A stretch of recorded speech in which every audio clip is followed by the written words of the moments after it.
Thèse 254e.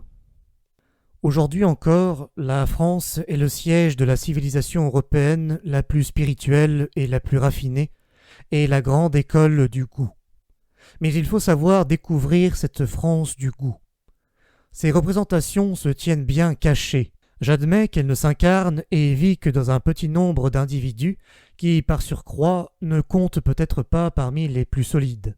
Ce sont, pour une part, des fatalistes, des esprits chagrins, des malades, pour une autre, des esprits excessivement délicats, fins jusqu'à l'artifice, qui mettent leur point d'honneur à rester dans l'ombre.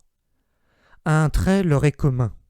Ils se bouchent les oreilles devant la furieuse bêtise et le bruyant bavardage du bourgeois démocrate. En fait, ce qui exhibe aujourd'hui sur le devant de la scène, c'est une France abêtie et avilie. Récemment, aux funérailles de Victor Hugo, elle s'est livrée à une véritable orgie de mauvais goût et d'auto-admiration à la fois. Un autre trait est commun à ces hommes, le louable désir de se défendre contre la germanisation de l'esprit et leur impuissance encore plus louable à y réussir. Peut-être Schopenhauer appartient-il aujourd'hui plus authentiquement à cette France de l'esprit, qui est aussi une France du pessimisme, qu'il n'appartient jamais à l'Allemagne. Et je ne parle pas de Heinrich Heine, que les poètes parisiens les plus raffinés et les plus exigeants se sont assimilés de longue date, ni de Hegel, qui par le truchement de Taine, c'est-à-dire du premier des historiens vivants, exerce présentement une influence quasi tyrannique. Quant à Richard Wagner, on peut prédire que plus la musique française apprendra à traduire les véritables besoins de l'âme moderne, plus elle wagnérisera. Elle le fait déjà suffisamment, aujourd'hui même. Il est trois choses néanmoins dont, maintenant encore, les Français peuvent s'enorgueillir comme de leur héritage et de leur patrimoine, comme du signe intact de leur ancienne supériorité culturelle en Europe. Et ceci en dépit de la germanisation et de l'encanaillement, volontaire ou non, de leur goût. D'abord, la capacité de se passionner pour l'art, de se vouer à la forme, aptitude pour laquelle ils ont inventé la formule « l'art pour l'art », parmi un grand nombre d'autres.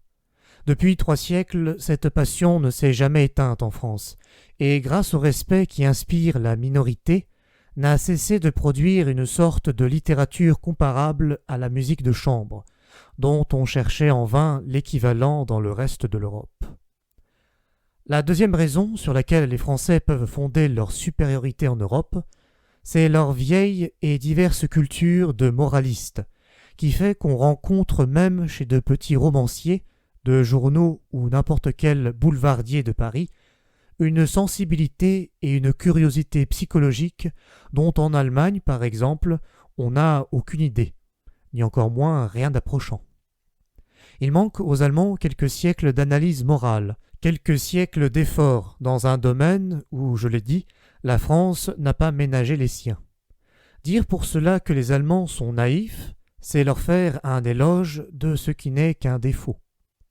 L'antithèse de l'inexpérience et de l'innocence des Allemands, in voluptate psychologica, particularités qui ne sont pas sans rapport avec l'ennui de la vie sociale en Allemagne, l'expression la plus réussie de la curiosité et de l'inventivité dont les Français ont fait preuve dans ce domaine des subtils frissons, j'en vois l'incarnation dans Henry Bale, cet extraordinaire précurseur qui parcourt à une allure napoléonienne, en veneur et en découvreur, l'Europe de son temps et plusieurs siècles de l'âme européenne. Il a fallu 2 générations pour le rattraper, tant bien que mal, pour deviner après lui quelques-unes des énigmes qui le tourmentèrent et le ravirent, cet étonnant épicurien, ce point d'interrogation fait homme, le dernier grand psychologue de la France. Il est enfin une troisième raison qui fonde la supériorité à laquelle les Français peuvent prétendre. Leur tempérament constitue une synthèse plus ou moins réussie du Nord et du Sud qui leur permet de comprendre et d'entreprendre bien des choses qu'un Anglais ne saisira jamais. Ce tempérament, qui périodiquement se tourne vers le Midi et s'en détourne, où bouillonne de temps en temps le sang provençal et ligure, les préserve de l'affreuse grisaille du Nord, avec ses notions anémiques et spectrales, où ne luit aucun soleil. C'est là notre maladie allemande du goût, contre laquelle nous nous sommes prescrits actuellement avec beaucoup de détermination à un régime de fer et de sang, je veux dire de grande politique, selon une périlleuse thérapeutique qui m'apprend à attendre inlassablement, mais ne m'a pas encore appris à espérer. Aujourd'hui encore, en France, on sait comprendre, deviner et accueillir ces hommes rares et rarement satisfaits, dont l'esprit est trop vaste pour ne pas se sentir à l'étroit dans n'importe quel patriotisme, qui savent aimer le Sud au Nord et le Nord au Sud, ces Méditerranéens nés, ces bons Européens. C'est pour eux que Bizet a composé sa musique. Bizet, le dernier génie, qui ait su découvrir une beauté et une séduction nouvelles, qui ait gagné à la musique un fragment de Sud.